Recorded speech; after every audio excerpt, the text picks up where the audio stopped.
मैं जो ये बोलूँगा उसको आप रिपीट करिएगा। एक चीज़ और बोलूँगा, हर एक शब्द जो बोला जा रहा है, वो जो लिखा हुआ है, वो बहुत ज़्यादा सोच समझ करके लिखा गया है। अगर आप केवल एक नॉर्मल तरीके से कि हमने बोला और आपने वापस बोल दिया उसको, उस तरह से करेंगे तो उससे जो उसका कोई ज़्यादा फायदा नहीं है। उसका फायदा तब है जब जो बोला जा रहा है उसको समझने की कोशिश करेंगे, समझिएगा जो बोल रहे हैं, तो उससे आपको बहुत ज्ञान मिलेगा कि भारत के संविधान में जो चीज़ें बताई गई वो बहुत बहुत महीन बातें करी गई हैं, बहुत गूढ़ बातें करी गई हैं। तो मैं आशा ये करता हूँ कि हम ना केवल रिपीट करेंगे लेकिन उसको अच्छे से समझने की कोशिश करेंगे, दिमाग लगाएंगे कि हम बोल क्या रहे हैं। वो एक बार अगर आप करेंगे तो बहुत फायदा होगा इससे। हम भारत के लोग भारत को एक संपूर्ण प्रभुत्व संपन्न समाजवादी पंथ निरपेक्ष लोकतंत्रात्मक गणराज्य बनाने के लिए तथा उसके समस्त नागरिकों को सामाजिक आर्थिक और राजनैतिक न्याय विचार अभिव्यक्ति विश्वास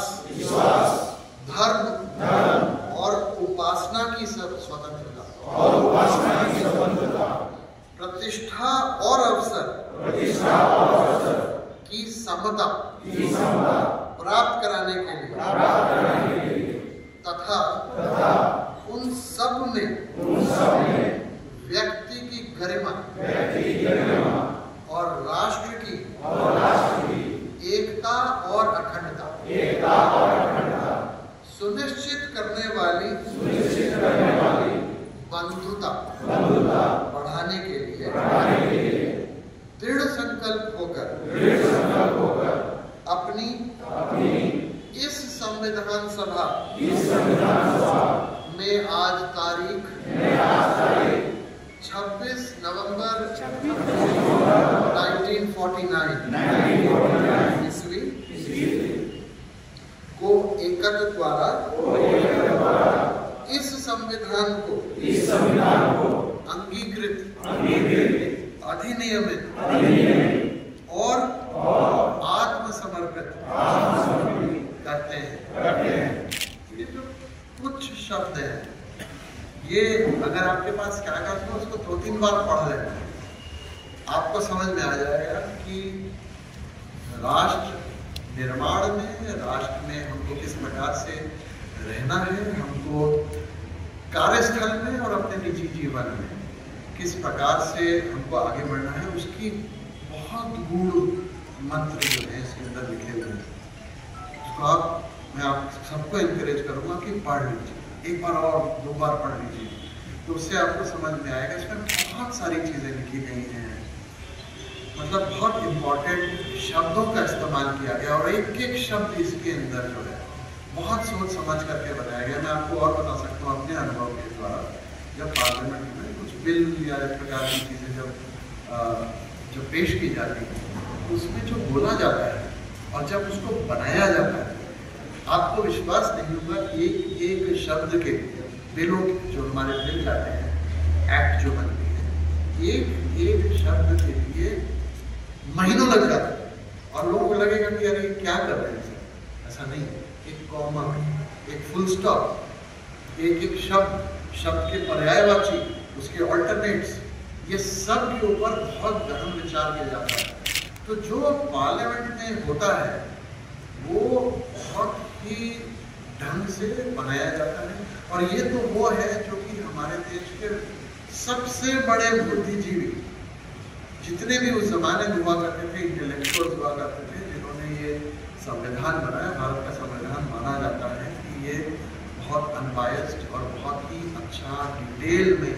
बना हुआ संविधान है। दुनिया के सबसे बड़ा संविधान भी है, मैं कहूँगा इसके अंदर। पंथ निरपेक्ष, मैं गौर करवा रहा हूँ, पंथ निरपेक्ष, लोकतंत्रात्मक, डेमोक्रेटिक, गणराज्य, रिपब्लिक,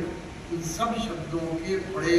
गुण मीनिंग है। ये केवल शब्द नहीं है, इसके ऊपर एक एक शब्द के ऊपर एक थीसिस लिखी जाती है। इसमें और वर्ड्स, समस्त नागरिकों, ऑल सिटीजन्स, सामाजिक, सोशल, आर्थिक, इकोनॉमिक, फाइनेंशियल और राजनीतिक, पॉलिटिकल, न्याय, जस्टिस, विचार, थॉट प्रोसेस, वैल्यूज, प्रायोरिटीज, अभिव्यक्ति मीन्स एक्सप्रेशन का क्या बोला जा रहा है, विश्वास, दृढ़ विश्वास, हम मतलब ये सब शब्द जो है, धर्म और उपासना की स्वतंत्रता, क्या हम बिलीव रखते हैं, क्या फेथ रखते हैं, उसका फ्रीडम, प्रतिष्ठा और अवसर की समता, ये भी बहुत इंपॉर्टेंट है। अवसर, इक्वल अपॉर्चुनिटीज, व्यक्ति की गरिमा, अपहोल्डिंग द डिग्निटी, अपनी खुद की डिग्निटी और अपने साथियों की, अपने सीनियर्स की, अपने सबऑर्डिनेट्स की, सबकी डिग्निटी, राष्ट्र की एकता और अखंडता, बहुत पावरफुल वर्ड्स है। बंधुता बढ़ाना, बंधुता, चाहे धर्म हो, चाहे डिपार्टमेंट हो, चाहे किसी भी प्रकार के समुदाय हो, चाहे गवर्नमेंट कोर्ट में रहने वाले हो, कॉलोनी में रहने वाले हो, बंधुता, सब लोगों को मिल करके तरह से दृढ़ संकल्प कि जो भी करें संकल्प से करें, दृढ़ होकर के करें। और संविधान को 26 नवंबर 1949 के दिन तो एक मत होकर हम इस संविधान को अंगीकृत, इसको फ्रेमवर्क को इंस्टीट्यूशनलाइज करते हैं, अधिनियमित, एक अधिनियम बनाया गया जिससे कि हम मतलब इसमें अंगीकृत मतलब एक मत होकर के एक सूत्र में बांध करके अधिनियमित, मतलब हमने क्या किया कि हमने इसका एक अधिनियम बना दिया, इसको रूल में भी कन्वर्ट किया, अपने एक मत द्वारा। इसमें अगर आप देखिए तो कह रहे हैं कि हम सब खुद मिल करके, सोच समझ करके, खुद अपने से, ये तो स्वेच्छा हो गई। दूसरा अधिनियमित, स्वेच्छा भी है और फिर हमने उसको उसमें भी उसका लीगल फ्रेमवर्क में भी हमने उसको बनाया कि ये हम इसको मानेंगे। और आत्मार्पित, डेडिकेट, कि हमने अपने को, अपने पूरे देश को हम लोगों ने इसको अर्पित किया, आत्मार्पित किया। Very very very very powerful words, and the more you go through it you will realise कि लोगों ने हमारे लिए, हमारे फोरफादर्स ने हमारे लिए क्या कर दिया, हमारे लिए बहुत बहुत ज़्यादा सोच समझ करके जो बनाया। और आप कुछ भी देखिए, कॉन्स्टिट्यूशनल अमेंडमेंट कितने भी हुए हों, लेकिन जो मूल ढांचा है हमारे संविधान का, वो मूल ढांचा आज की डेट में भी बिल्कुल वैसा का वैसा है। थोड़े बहुत चेंजेस देयर एंड देयर जो अमेंडमेंट्स हुए कॉन्स्टिट्यूशन में, वो हुआ। It's very powerful, very good, and I know यहाँ पर, अच्छा बंगाल में वैसे भी जो हमारे काफ़ी लोग काफ़ी इस चीज़ में विश्वास भी रखते हैं, पढ़ते भी हैं, कल्चरली एंड सोशली एक्टिव है, तो उनको आपके ऊपर बनता है कि इसको आप थोड़ा सा और देखिए और पढ़िए, अपने संविधान के बारे में पढ़ेंगे तो मैं बता रहा हूँ कि इसमें जो एक खुशी की अनुभूति होगी वो अपरंपार होगी। तो आज हमने प्लेज तो ली,